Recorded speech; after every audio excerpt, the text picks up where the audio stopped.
For nearly 40 years, Professor Louis Mukwaya has found purpose to come to work each day at the Uganda Virus Research Institute. This camp scientist, who has dedicated his life to studying mosquitoes, speaks quite fondly of two of the world's most dangerous vectors, the yellow fever and malaria-causing mosquitoes. I met my director, Dr. Williams. He gave me a subject to study, and that was some mosquitoes, yellow fever vectors. In Bwamba, western Uganda, they bite man. And in Uganda, they didn't bite man at that time. So my research question was, why?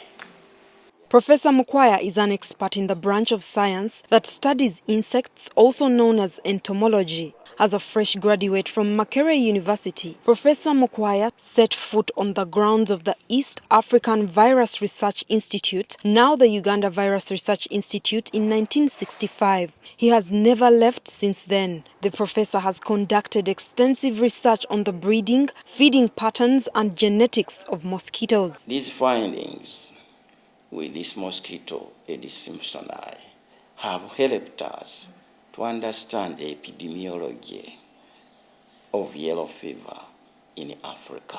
And all this has not gone unrecognized, as he has now been honored by the International Center of Nomenclature, a global body of scientists in his field. A subgroup of mosquitoes called the Stogomyia theobald has now been named after the renowned professor. This is a prestigious and rare achievement in the world of science, with only a handful of African scientists elevated to this position. But a recognition like this one, it is a passport to the world. You are known all over the world. Don't you feel great? That's the feeling I have. Professor Mukwaya is currently studying DDT-resistant mosquitoes. He is contented with his contribution to the world of science, and already his work is being used internationally to eradicate the yellow fever and malaria-causing mosquitoes. Leah Wanika, NTV Weekend Edition.